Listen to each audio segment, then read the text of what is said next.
Yeah, welcome to Staff Loungin, the podcast where teachers sit around talking about teaching and eat their lunches while they do it.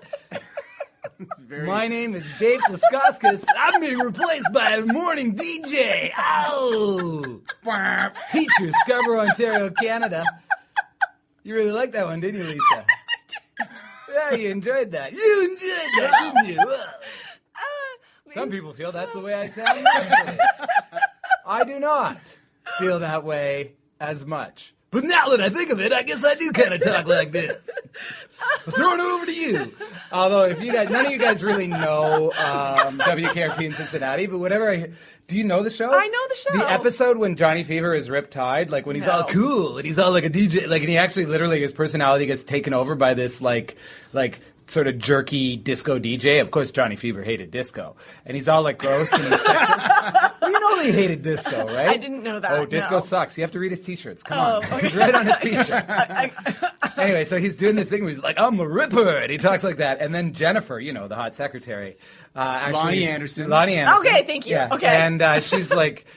She's basically saying, you know, well, I don't like Rip, because literally his personality is being subsumed by the personality of Rip Tide. And she's like, you know, I don't really like Rip Tide. And she's like, and he's like, well, what do you mean? Everyone loves the Ripper. And then she's like, no, actually, I like Johnny. He's like, you can't possibly like him. Like, that's sort of normal. Like, Johnny's coming through. Because, oh, God. I will reference that show in the show notes because I've only spent the first 20 minutes of the introduction talking about it. Welcome to Staff Loungin, the show where we talk about today? WKRP in Cincinnati. And all the cool things that happened there with the Ripper. You don't actually like him. Do you? We don't actually, Lisa. You didn't actually like me. Oh, sorry, it's going the other way. You're losing the battle. Well, you don't actually like me, do you? I'm impressed with your ability to reference specific episodes of that show. I'm familiar with the show, Oh, but I don't God know is a witness. I thought turkeys could fly is also a reference to the show that you guys don't get either. Greatest episode ever, where they drop turkeys from a helicopter to, like, you don't see it, you just hear it. They have it on the radio reporting, but it was like for a Thanksgiving promotion. They dropped turkeys from the helicopter over a mall. And of course, turkeys can't fly. Right. And Les Nessman is doing it, and he's just like, oh, and they're dropping something from a plane. What is it? Oh, maybe it's a parachute. So there doesn't seem to be a parachute opening. Oh my God, it's a live turkey. It's splatting in the pavement. Oh, the humanity. And he's just talking about this carnage with turkeys just splatting in the pavement in the parking lot. And then Hart Carlson comes back, and everyone's like, he's just so dejected, and he's just like, with God as my witness, I honestly thought turkeys could fly. Like that's his sort of explanation. Which honestly, whenever I mess up in life, I find myself saying that. I find myself referencing that point. That's probably why my explanations don't really seem to go over. It's like, yeah, well, that doesn't explain why you left the fridge open. God is my witness. I thought turkeys could fly. Anyway, try it as an excuse. Who else are we with today? Someone's back. Did you say yourself again? Who are you? We went right from you to WKRP. Right from you. I went right from me to me. I like that segue. Lisa Raposo, teacher, Scarborough, Ontario, Canada. Who are you? I'm Aaron Piercy, also a teacher from Scarborough, Ontario, Canada. And you're back. I am. Back from another travel. Yeah. I was away last week, and I was in Austria. How was Austria? It was amazing. It was sunny. Yeah. Their With a summers chance of are meatball. our winters. Really? In Austria? I did not know that. What are the things about Austria? Well, they say their way of greeting each other. They say "G'day." G'day. G'day. G'day. Right. There were Who are some famous Austrians? I'm glad you asked that. Crocodile Dundee is a very well-known Austrian. Excellent. Yeah. Very well-known Austrian celebrity. I believe he's a crocodile poacher. I think is what he's famous for. They don't like crocodiles there. They don't. He gets along with them, but the rest of the people do not. He serves as sort of a conduit between the Austrian people and the crocodile population. Yeah. It was a beautiful I believe land, he negotiated beautiful some of the country. best peace treaties. Beautiful land, beautiful country. Yeah, beautiful Excellent. people. How long was your flight? It was a long flight. It is. It's like the other side of the world. 24 hours, basically. Yeah. And the fun fact about Austria, they've got these sticks called der Boomerang, and when you throw them, they come back to you. Just like you, because I keep trying to throw you out of the country. Hey! You keep going, And that's the kind of comedy you can expect here on WKRP. Fun lounging. You don't actually like me. New podcast, Fun Loungin'. Welcome to Fun Loungin'. You don't actually like me. That should be my real podcast. My podcast should just be me interviewing people at a stupid voice and tell them, saying, why the hell are you making that stupid voice? I like the other voice better. And me, so you like me? And then sirens go off because they fall into your trap. Well, not really. I just hated the other one that much more. It's a sliding scale. Yeah, it's a sliding scale. Like is a strong I will say expression. this. I prefer radio DJ voice to that guy. That guy makes me crazy. Oh, that guy. Isn't that Yeah. Coach? No, that guy is a... What do you got there? What do you got there? What do you got there? You do that guy really well. You do that guy Yeah. all the time. Yeah. Do it now. Yeah, I don't know how it goes. What is he? Give me taste. He just basically is So, really condescending. Tells what do you you like, got there? What do you got there? What's that, chainsaw? Okay. Okay. Yeah. Exactly. Good luck with that. Yeah. That'll be I good. hate that guy. I'm sure this is all going to work out real well. Yeah. Well, that's great. I hate that guy. Welcome to that guy. Well, yeah. Oh, good. That'd be a good show. I should- I'm glad I How's your brought it week, up. guys? How's your week? Short week this week. Mm-hmm. We're on a PA day today, Yeah. Professional Activities Mm-hmm. Day. Right? PD Day? Development Day? Well, I think our activities will develop us, so we should call it a PAD day. Professional Activities for Development. A Professional PAD day. Activity Development Day. PADD Padded Day. Nice. Yeah. Padded day. Hey, too much on your time hands. too much time on your hands. Day. Too much. All right, too much on my time. Too much hand on my times. Do you know your hand times table? So it's been a nice short week. It's been good. Kids have been good. It's relaxed. It's a nice sort of lull right now because we just finished the report cards and stuff So is you don't starting have to to mark come it. in. You don't have to mark again until a week before the next report card. Right? Yeah. That's the way it works, isn't it? Yeah, that's the plan. So there's this nice little lull in our frantic marking, which is nice. So good week. A vous. Yeah, great week. Great. Best week. No, this is a good week. Good week. I'm gonna pull that. I gotta rein that in a little bit. It was a good week. It was a good week. Yeah, good week. Any highlights? Anything exciting happen?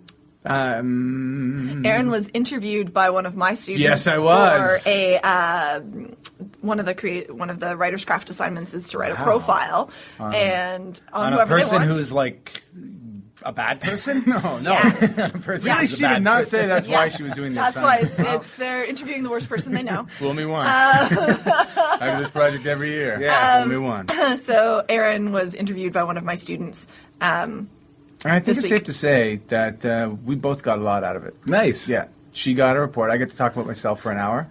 Did It's at any pretty point in great. time in the interview, or you like, you don't actually like? That was the entire interview. At any point in the time, did you wonder? At any point in time in the interview, did you wonder how many times I would drag that joke back out, traipse it around, drag it by its collar? With God as my witness. I honestly thought turkeys could fly. It was special. I enjoy it. It's a good project, and it's. Yeah. I always find my answers to be fascinating. Yeah. To be just really on the button. I hate myself when I talk about myself because I sound so. I don't know. It's a cross because I joke a lot, And whenever I try to be serious, it doesn't sound like me. And that's one of the things we talk about in the interview is the different voices.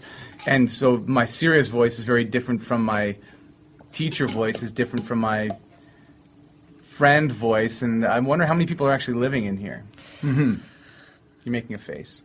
Well, because you're looking me right in the eye as you're describing all your various voices.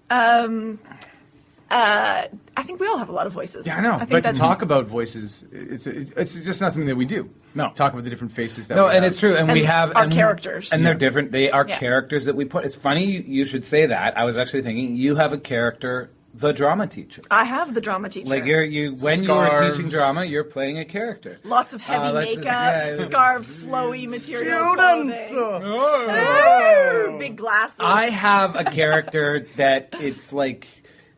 I step outside of myself when I'm really angry at someone, and I have like the calm voice character, where it's like, I'm gonna have to ask you to do that. Yeah. I'm gonna have to ask you to do. I'm gonna have to ask you to put that down now, please. I'm gonna have to ask you to stop punching him. I'm gonna have to ask you. And when that voice comes out, I'm gonna have to ask you to ask him. when that voice comes out, I can actually feel it.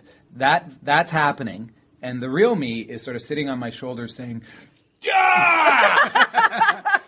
like, "Yeah!"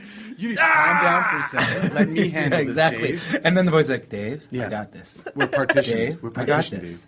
Dave, you just stay over there. I'm Do gonna not have to enter ask the you- corporal body where you can actually use this to do harm. Stay outside of yourself and watch me handle the situation. Astral Dave, we're trading places. Yeah, exactly. I'm going to have to ask you to stay on my shoulder. Yeah, I'm going to have to ask you to stay there until you've calmed down, until you can be trusted with control of your body. No, I want it now. I want to punch.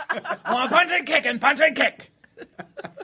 No, Dave. Now, Dave, I need to talk to the student. Now I'm going to have to ask you to put that student down, please. I'm going to have to ask you to do that now, please. Can you please? No. Now I'm going to come to you.